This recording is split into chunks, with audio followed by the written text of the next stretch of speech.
Big fan, brother. How does it feel to be in New York City, WrestleMania? You've been getting involved in wrestling more. How does it feel right now? It's awesome. You know what? The fans really in this industry are really great. Really warm welcome. Do you feel like this is a good outlet after UFC for MMA fighters to obviously get into pro wrestling? It's a good thing. It's a good. Well, fit it's for them. martial arts, and so you're still able to, to work, move around, and keep yourself in shape, and have a reason why, and have put a date on the calendar. But honestly, I think it's great to do both at the same time, going back and forth. It really makes me understand maneuvers that much more. And as far as body awareness and agility, pro wrestling has an up on MMA as far as that goes, the training. So what's the end goal? I mean, is your goal to be, world champion? I mean, what's your end goal? My end goal is always the same. I want to be a world champion at everything, And then obviously, I've always wanted to have that third match with Lesnar.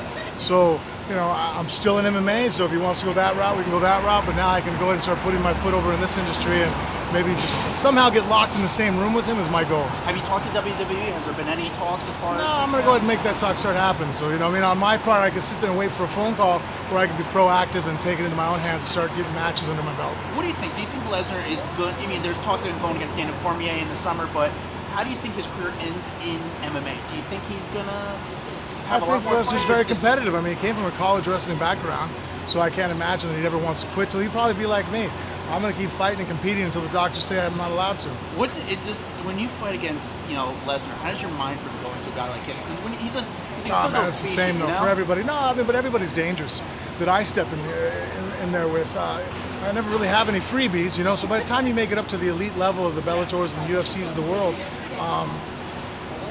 everybody's dangerous. And so when you go out there, you can't really focus on who you're fighting. It's kind of like it overwhelms you. You start looking at the task ahead, you trip on the things in front of you. Yeah. So it's one move at a time, one maneuver at a time.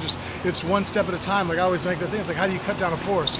Yeah. One tree at a time. Last thing, any advice to Daniel Cormier going against Lesnar this summer? Apparently, allegedly, they're supposed to fight that. No, I mean, I think Cormier is the second greatest fighter pound for pound in the world. I mean, the only guy that's better is John.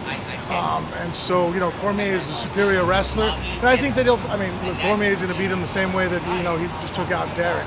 I think he's just going to wrestle him, position him, fatigue Lesnar. Because, Lesnar's still a powerful guy. There's always a chance he could catch him.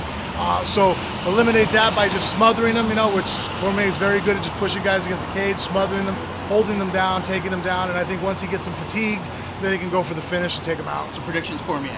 Yeah. I hear you, buddy. Dude, I'm a huge fan. I wish you nothing but the best, brother. Right? Thank you so much.